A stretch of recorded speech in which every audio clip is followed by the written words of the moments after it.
This is the end of history. A true revolution of values will soon cause us to question the fairness and justice of many of our past and present policies. We believe that peace is at hand. An axis of evil arming to threaten the peace of the world. Democracy and freedom for all. We must choose in this crucial moment of human history. So we've been looking at the origin stories of the colonies, the 13 colonies that would serve as the backbone of the beginning of the United States at the time of the Revolution and Independence, all the way into 1776. In our last episode, we looked at the origins of Massachusetts, Virginia, New York, Rhode Island, and New Hampshire. We saw the beginning shapes of the unique stories and cultures of these places that in many ways acted as the beginning of a different nation, or different nations, I guess I should say, plural. That will be important for our story as we go along here, because even after the Revolution, after independence and the Constitution, that's how many of these states and former colonies saw themselves, not as states within a single nation, but as their own nation. We'll get to that later in this series, but for now, let's just pick up the story of the origins of Connecticut, all right? Unlike Rhode Island or New Hampshire, born from radical descent, Connecticut emerged from a more measured but still determined migration of Puritan communities seeking, I guess, greater political autonomy. They were seeking fertile land, a more expansive vision of self-governments than what Massachusetts Bay was allowing at that time. In the 1630s, several Puritan congregations in Massachusetts Bay, they grew increasingly dissatisfied with the colonies' centralized authority and restrictive voting rules. In Massachusetts, only full church members could vote, and only political power was only held tightly by this small circle of magistrates and ministers. Many Puritans, deeply committed to their faith but wary of concentrated authority, they believed they could build a more balanced, a more participatory society elsewhere, away from the Massachusetts Bay Colony. Now, one of the most influential figures in this movement was this guy, Thomas Hooker. Hooker was a respected minister, known for his powerful preaching and his belief that political authority should rest more broadly with the people. Hooker and his congregation, they left Cambridge, Massachusetts in 1636. They traveled west through the wilderness to the fertile Connecticut River Valley. And it's there they founded Hartford, joining earlier settlers who had already established places like Windsor and Wethersfield. So that migration marked the beginning of the Connecticut colony. Now, the motivations for settlement, again, they were both spiritual and practical.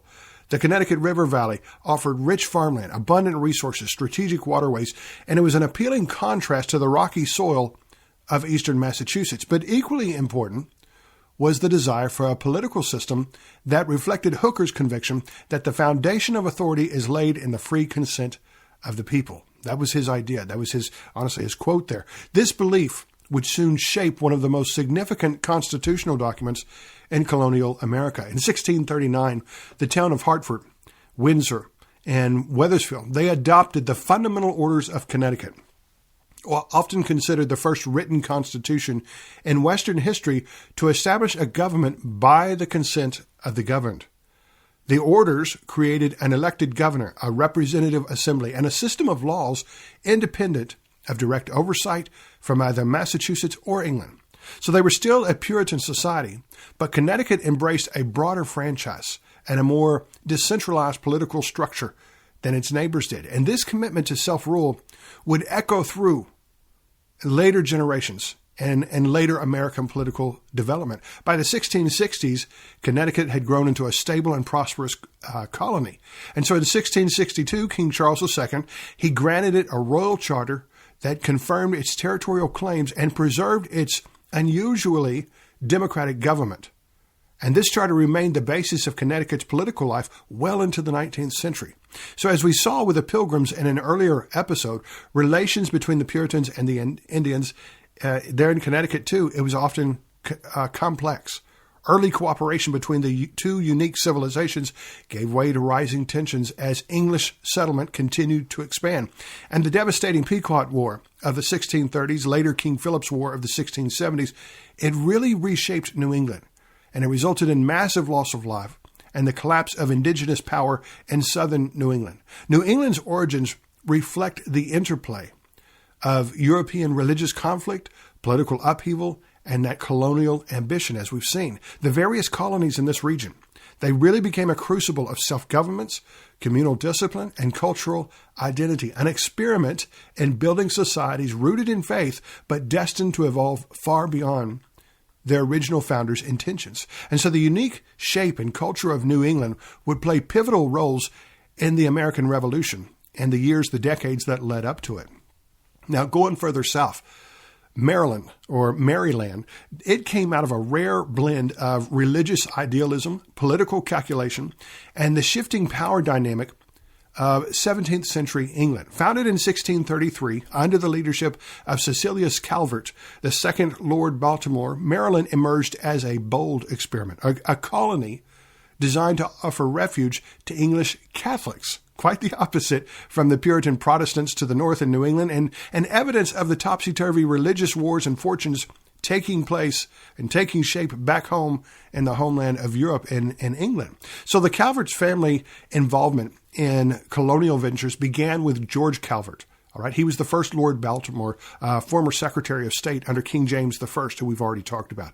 After converting to Catholicism, a dangerous step in Protestant England, Calvert resigned his office but retained royal favor. He envisioned a new world colony where Catholics could live without fear of persecution and where he could build a semi-feudal domain loyal to the crown. His first attempt in Newfoundland, it failed due to those harsh conditions there, so he turned his attention southward, and he petitioned for land north of Virginia. Now, George Calvert died before the charter was finalized, and it left his son Cecilius to carry out the vision. In 1632, King Charles I, he granted the younger Calvert, Cecilius, this sweeping proprietary charter for the new colony of Maryland, named in honor of none other than Queen Henrietta Maria. The charter gave Lord Baltimore extraordinary authority.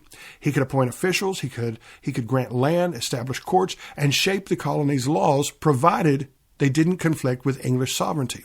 And this autonomy made Maryland one of the most powerful proprietary colonies in English America. The first settlers arrived there in 1634 aboard the Ark and the Dove, that was the name of their ship, and established St. Mary's City on the Potomac River. And the expedition included both Catholics and Protestants. Keep that in mind. That was a deliberate choice by Lord Baltimore, who understood that economic success required broad participation. It couldn't be just a Catholic colony. It had to be both. So this religious diversity, it also planted the seeds for future conflict that would come.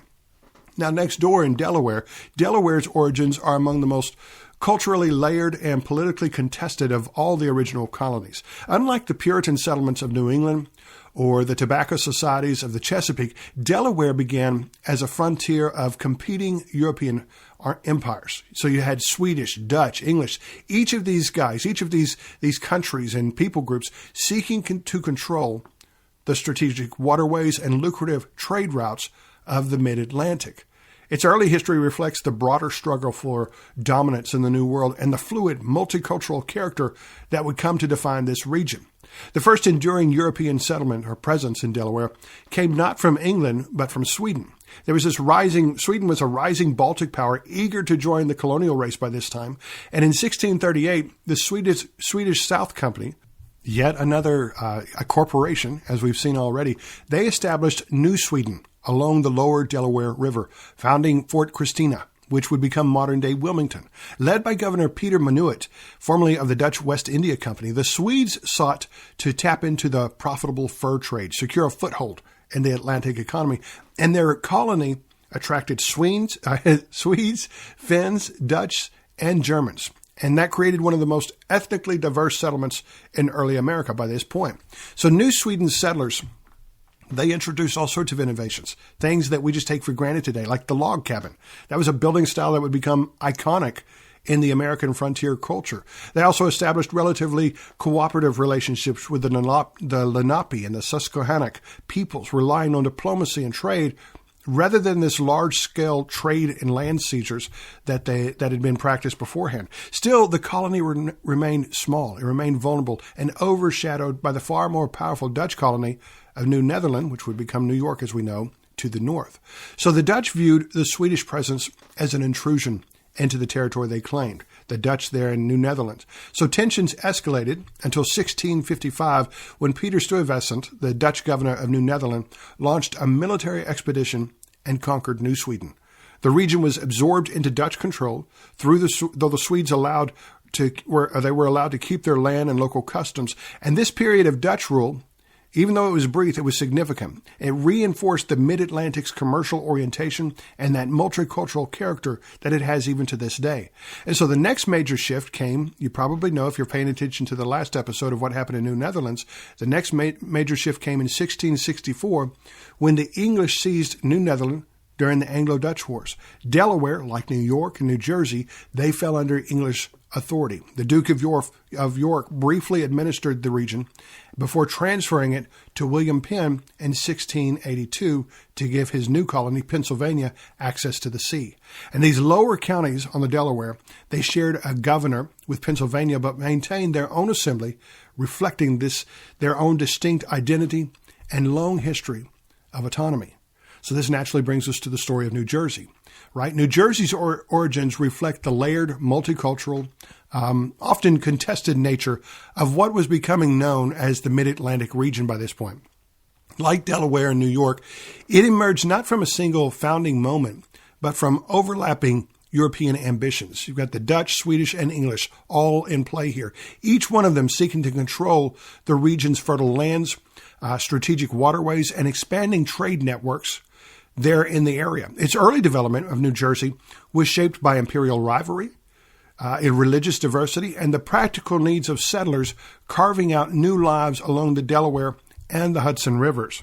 Now, before the English ever came to claim the territory, the region was also part of the Dutch commercial colony, New Netherland, centered on Manhattan and the Hudson Valley. Dutch traders established posts along the western shore of the Hudson River in the early 1600s. They forged relationships with the Lenape peoples participating in the fur trade there. And the Swedes, expanding northward from their colony in New Sweden, also established a presence along the Delaware River. And this created a patchwork of European settlements, each of them vying for influence in a region rich in resource and strategically positioned between New England and the Chesapeake. But again, in 1664, when the English seized New Netherland, New Jersey was part of that territory that King Charles II granted to his brother, the Duke of York. The Duke of York, in turn, carved out that land between the Hudson and Delaware rivers and granted it to two loyal supporters, Sir George Carteret and Lord John Berkeley. They named the new colonies New Jersey, honoring Carteret's defense of the Isle of Jersey during the English Civil War. Carteret and Berkeley, they envisioned New Jersey as a profitable proprietary colony. To attract settlers, they issued the Concessions and Agreements of 1665. Now, this was a remarkably liberal document that offered generous land grants, religious freedom, and significantly representative government to the new settlers who would come. These promises really drew a diverse population. You had Puritans from New England, Quakers from England, Dutch and Swedish families already in the region there, and later Scots, Germans, and Africans. So this diversity became a defining feature of New Jersey's own identity right there in the seedbed of it all. But the proprietors' ambitions soon collided with practical challenges. Conflicting land claims, unclear boundaries, and disputes with the Duke of York to the north or to the west created persistent instability. So many settlers had already received land titles from the Dutch or from earlier English authorities, leading to decades of legal battles. And so the colony also split into two administrative regions. You had East Jersey, dominated by Puritan and later Scottish influences, and then you had West Jersey, which became a center of Quaker settlement. So by 1702, ongoing disputes and administrative difficulties led the proprietors to finally surrender control to the English crown. East and West Jersey were united as a single royal colony, though their cultural distinctions persisted even after that as they became New Jersey. All right. Then we have Pennsylvania. All right. Pennsylvania's got a lot of history to it. Pennsylvania's origins stand out in the landscape of colonial America as one of the most intentional, one of the most idealistic and carefully designed social experiments of the 17th century. Founded in 1682 by William Penn, a Quaker visionary and political thinker, Pennsylvania was conceived as a holy experiment, a place where religious liberty, representative government, and peaceful coexistence could flourish in ways that were nearly impossible in Europe. Its creation reflects the deep religious conflicts of England, like we've seen already in other places, the rise of new political philosophies, and the expanding economic opportunities of the Atlantic world. So the story begins with the Religious Society of Friends, or the Quakers, as most of them, became known as. This was a radical Protestant movement that emerged during the English Civil War. Quakers rejected formal clergy. They emphasized the inner light within every person and insisted on equality before God. Their beliefs challenged the hierarchical structures of English society and brought them into direct conflict with both the monarchy and the established Church of England. So Quakers emerged from the same reforming traditions as the Puritans, but they pushed its logic a little further. They rejected, like the Calvinist doctrines of predestination. They insisted that every person could experience God directly through the inner light, a claim that most Puritans viewed as dangerous and disorderly. Even more provocative, Quakers believed that immediate revelation could override ministers and even Scripture, right? That undermined the Puritan clergy's authority. Early Quakers exhibited eccentric, radical behaviors that shocked English society, including walking naked through the streets as a sign of spiritual nakedness. They interrupted church services to shout down ministers and refused what was called the hat honor, or the removing of hats to show respect to dignitaries and superiors in the streets. They also utilized words like thee and thou in their speech to challenge social hierarchy, and they held silent meetings and practiced extreme asceticism. Right? So they advocated religious tolerance, rejected social hierarchies, and insisted that men and women could preach with the same equal authority. And this willingness, or their willingness to suffer imprisonment, to suffer fines, and even execution for conscience' sake, it ended up impressing later generations. Even in Massachusetts, a colony that was born out of a desire for religious freedom, the disputes over true religious life between Puritans and Quakers resulted in 4 Quakers being executed between 1659 and 1661. So you can see the polarization already in play here between these two religious groups. William Penn, the son of a prominent admiral, he converted to Quakerism in the 1660s. He quickly became one of its most articulate defenders. His writings, his activism, it led to repeated imprisonments, but it also earned him a reputation as a principled advocate for liberty of conscience. Pennsylvania's founding was made possible through a combination of political favor and financial necessity. King Charles II, he owed this big debt, this huge financial debt to Penn's father, William Penn's father. And in 1681, he granted William Penn a vast tract of land west of the Delaware River to settle that debt, to settle that obligation. You can see you can see Charles II's really active in the founding and organizing of a lot of these colonies back in England, right? We keep seeing his name over and over as these colonies were established. That too was purposeful. The king was looking to shore up his support among his own influential countrymen, as well as to organize the British holdings, the conquered territories there in the New World.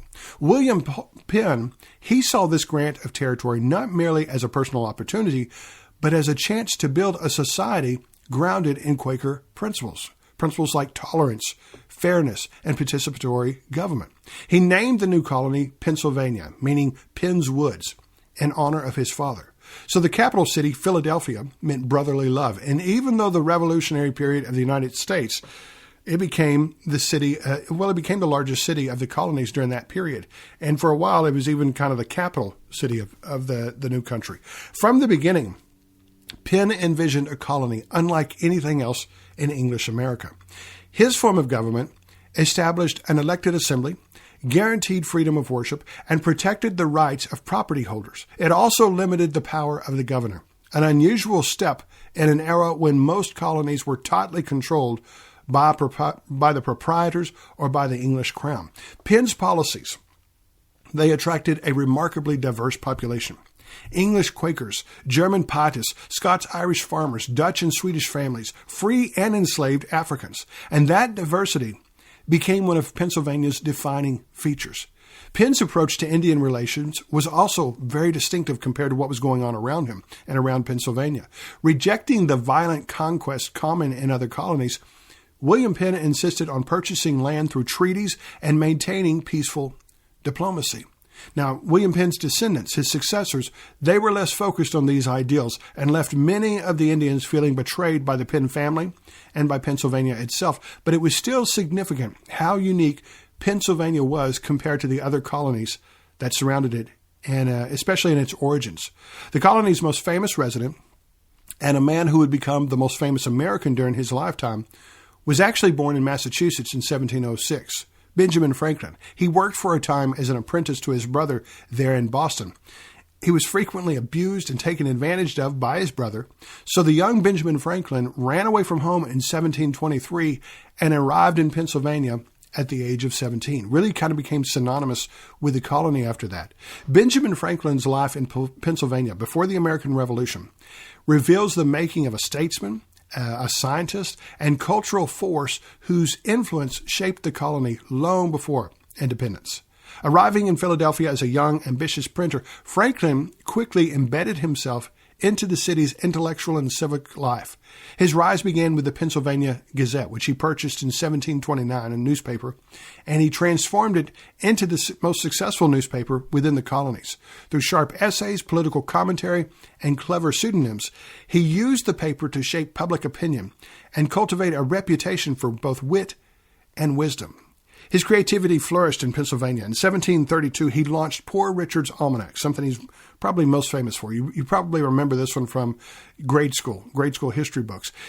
Poor Richard's Almanac was a publication filled with practical advice. It was filled with humor, with moral reflections that became really a colonial staple. To this day, there are people who quote Benjamin Franklin in America, and they quote Poor Richard's Almanac, and they often think they're quoting the Bible. That's how synonymous these things have become. Statements like, God helps those who help themselves, and early to bed, early to rise makes a man healthy, wealthy, and wise. These aren't in the Bible. These aren't Bible verses. They're found in Poor Richard's Almanac, and yet people often get the two confused. Beyond printing and science, Benjamin Franklin, he shaped Pennsylvania's civic landscape. He helped establish libraries, fire companies, and philosophical societies, all aimed at improving public life. So by the eve of the American Revolution, Benjamin Franklin had become not only Pennsylvania's most famous resident, but also one of the most influential thinkers in the Atlantic world. His ideas already nudging the colony towards unity and self-governance. He would play key roles in American independence and the revolution that's coming. Now, let me pause right here. We're going to continue our story on the colonies, but there are some key events, some shared history that we're going to get into, and I don't want you to miss out on that. So it's going to be important for understanding what's coming after this period in American history. So what I'm going to do to reduce any risk of these episodes getting too long, we're going to pause right here. We're going to pick up this story in a new episode that will drop Tuesday of next week, and we'll pick up right here where we're leaving off and turn to the southern colonies that were established, as well as some shared history like the French and Indian War and the Great Awakening. That's all going to happen in these decades that are about to unfold in the podcast series. Thanks for listening, everybody. We'll be back on Tuesday.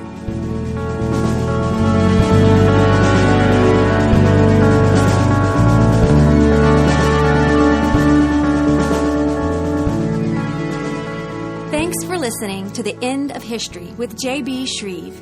Check out more episodes at iTunes and wherever you download quality podcasts. Join us online at theendofhistory.net for articles and essays from the end of history. Follow JB on Twitter at JB_Shreve. The End of History is produced by Windmill Media.